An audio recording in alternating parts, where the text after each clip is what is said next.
Qu'est-ce qui va se passer pour que l'Église aussi reçoive la bénédiction du Père? Qu'est-ce qu'il va faire? Il va porter le manteau d'Ésaü du véritable qui est le Christ. Christ, c'est le véritable Ésaü. Et son vêtement, c'est sa justification. C'est ses œuvres justes. Or, en recevant la justice de Christ, l'Église se confond à Christ. L'Église devient comme Christ.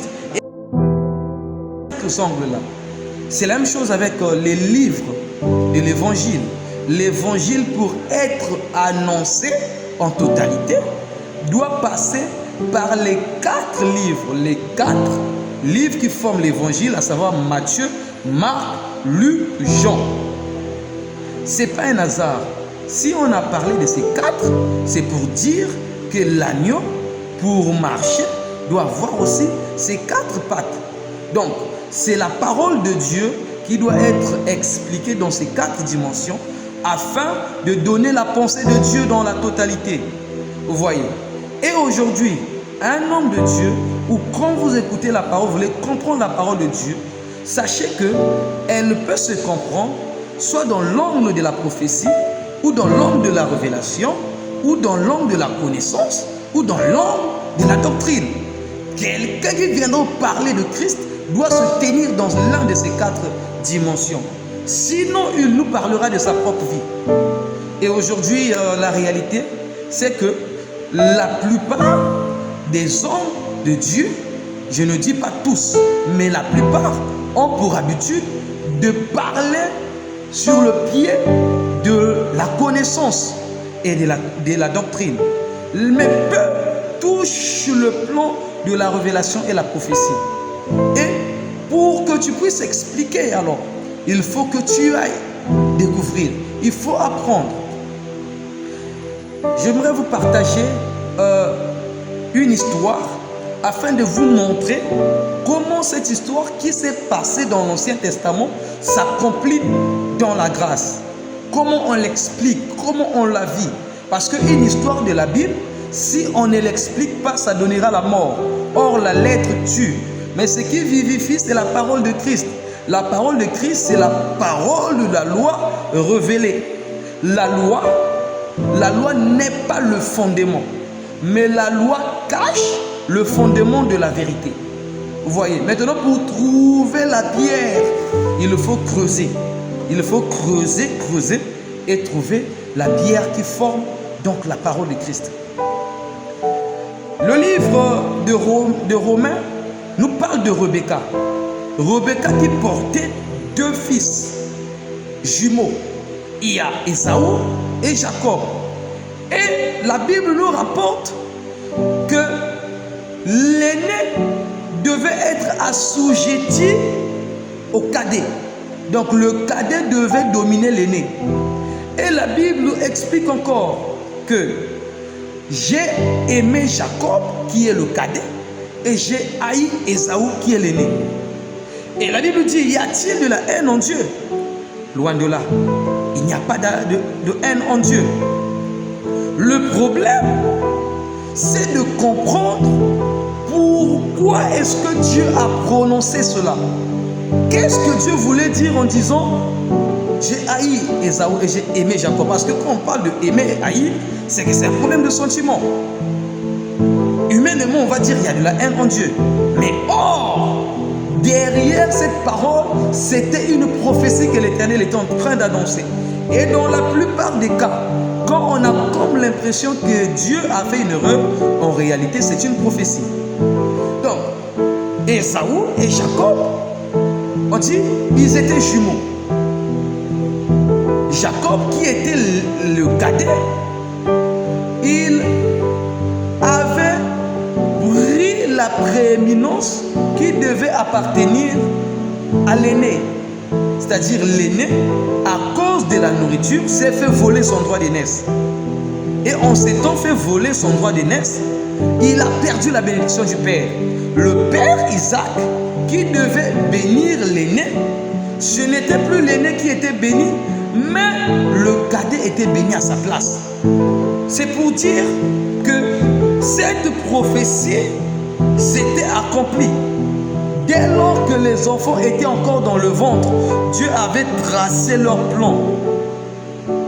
Qu'est-ce que cela voulait dire?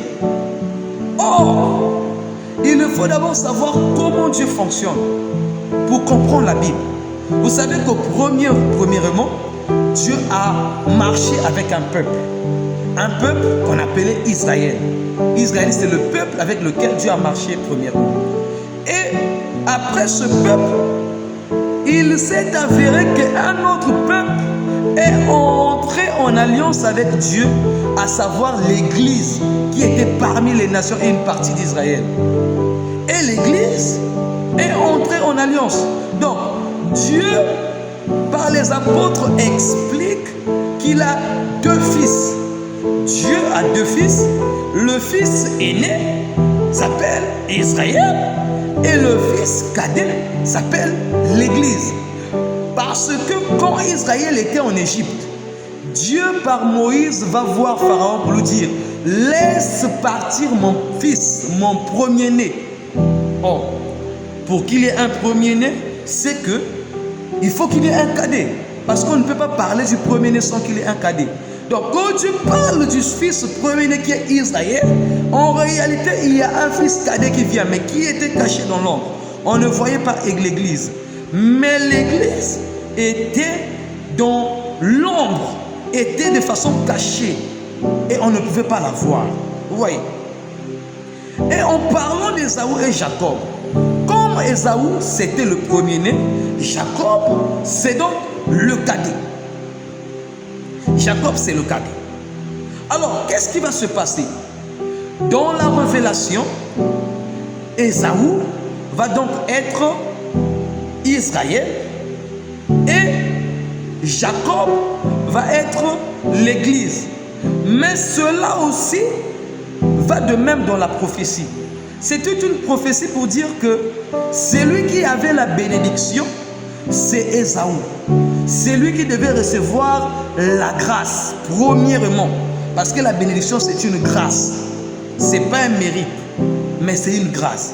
Celui qui devait être béni, c'est Israël qui avait Dieu en premier. Parce que nous, on n'était pas là, l'Église. Mais qu'est-ce qui s'est passé? C'est que Israël a vendu sa part de bénédiction, sa prééminence à l'Église. Mais ils ont rejeté le Christ, qui était une bénédiction pour lui, pour eux. Et l'Église a accepté donc le Christ. Donc, Ésaü nous parle dans la révélation. Ésaü, c'est tout un peuple qui est Israël. Et Jacob aussi nous parle de tout un peuple qui est quoi? Et Jacob, c'est tout un peuple qui est l'Église. Donc cela était une prophétie pour annoncer le changement de niveau entre Israël et l'Église. Mais ça peut aussi aller dans le pied de la révélation. Dans la révélation, on peut aussi prendre Ésaü qui était le Christ. Ésaü, c'est-à-dire Ésaü devient Jésus-Christ. Et Jacob est une partie de l'Église et d'Israël. Je m'explique. Christ, c'est lui qui a la bénédiction du Père, qui est premier à être béni du Père. Mais qu'est-ce qui va se passer? C'est qu'au lieu que lui, il soit béni, il ne va plus être béni.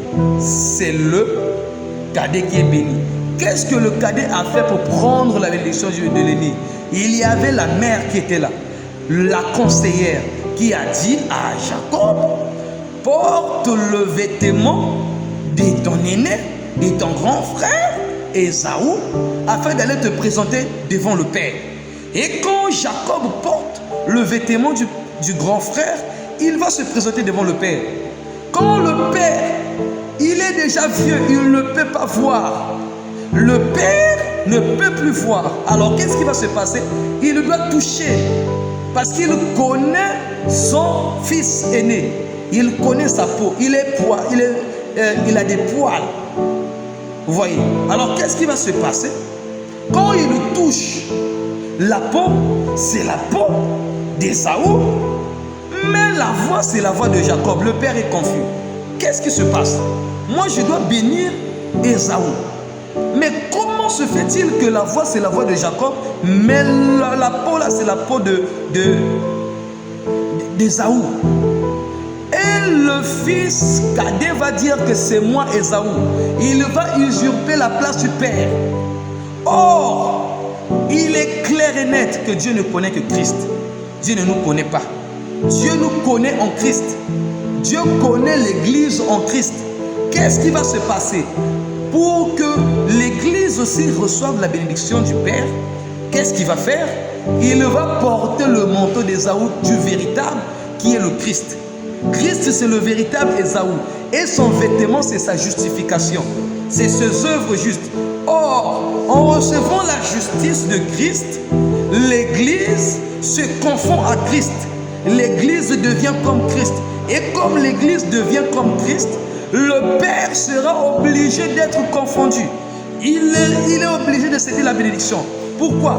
Parce qu'en écoutant la voix de l'Église, bien que c'est la voix de l'Église, mais les œuvres, mais la justification, la nature devient la nature de Christ. Voilà pourquoi, quand on devient enfant de Dieu, quand on devient chrétien, on porte le vêtement de Christ.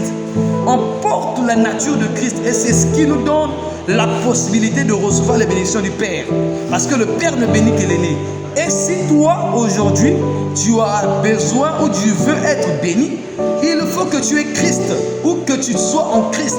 Si tu es en Christ, tu reçois la bénédiction du Père. Mais tant que tu n'as pas Christ en toi, tu n'as pas la bénédiction. Donc Christ, c'est le véritable Ésaü. Et l'Église devient Jacob. Qui est Rebecca? Rebecca nous parle du Saint-Esprit. Parce que c'est Rebecca qui doit donner le conseil à Jacob qu'il faut porter le manteau d'Ésaü afin de recevoir la bénédiction. Or, qu'est-ce que le Saint-Esprit fait aujourd'hui? Le Saint-Esprit nous conduit dans toute la vérité afin de recevoir la bénédiction du Père. Mais Rebecca, c'est aussi l'image des Écritures qui nous présente le Christ, qui nous montre comment on doit se présenter devant le Père. Donc si tu as besoin, tu veux être béni, tu dois avoir le manteau d'Ésaü.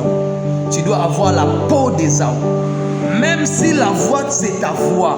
La Bible nous dit, même dans nos faiblesses, nous ne savons pas qu'est-ce que nous devons dire à Dieu dans nos prières, dans cette conversation avec Isaac.